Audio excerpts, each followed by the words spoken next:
ومن أحسن قولا ممن دعا إلى الله وعمل صالحا وقال إنني من المسلمين। এই সাথে একটা কথা বলে দিই, একটু আগে এক ভাইয়ের সাথে অফিসে কথা বলতে বলতে সেই পয়েন্টটা মনে পড়ে গেছে।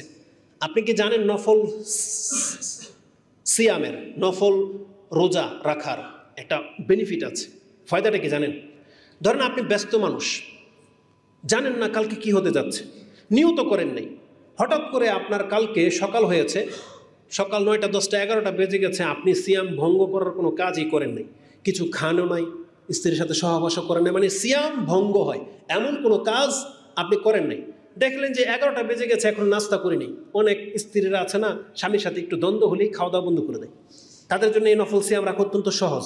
যদি দেখে যে 10টা 11টা বেজে গেছে, তাদের কি করা উচিত জানেন? যাক আজকে তাহলে সিয়ামটা রেখে নি, স্বামী তো অফিসে চলে গেছে, রাগটাক শেষ, আমি খেলাম না, সিয়ামটা রেখে নি, আমার নেকিটা হয়ে গেল। অত্যন্ত সহজ একটা পদ্ধতি নফল সিয়ামের। কারণ নফল সিয়ামের জন্য আগে থেকে টার্গেট করা জরুরি নয়। আপনি সকাল 9টা 10টা 11টা বেজে গেছে, 12টা বেজে গেছে, এখনো জাওয়াল শেষ হয় নাই, তার আগ মুহূর্ত পর্যন্ত আপনি যদি সিয়াম রেখে নেন, এই সিয়াম গ্রহণযোগ্যতা পেয়ে যাবে। আবার দেখা গেল আপনি নফল সিয়াম রেখেছেন, আজকে যেমন এক ভাই আসছে দূর থেকে, তাকে বলেছি সিয়াম ভেঙে দিন, ইনশাল্লাহ আজকে দাওয়াত আছে একটা অলিমার, সেটাতে সে অংশ নিয়ে নেবে।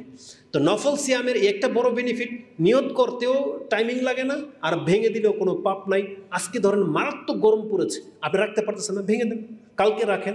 নফল সিয়ামের এটাই হচ্ছে সব থেকে বড় মর্যাদা বা সব থেকে বড় ফ্যাসিলিটি। যেদিন ইচ্ছা হলো সম্ভব রেখে নিলেন, ইচ্ছা হলো না ভেঙে দিলেন, কোনো পাপ নাই। আলহামদুলিল্লাহ, আল্লাহ সুবহানাহু ওয়া তাআলা আমাদের শরীয়তটাকে এত সহজ করেছেন। আল্লাহ আমাদেরকে বোঝার এবং সেই অনুযায়ী আমল করার তৌফিক দান করুন। আকুলু লিকাউলি হাযা আস্তাগফিরুল্লাহ লি ওয়া লাকুম ওয়া লিসাইরিল মুসলিমিন ফাস্তাগফিরু ইন্নাহু হুয়াল গফুরুর রহিম।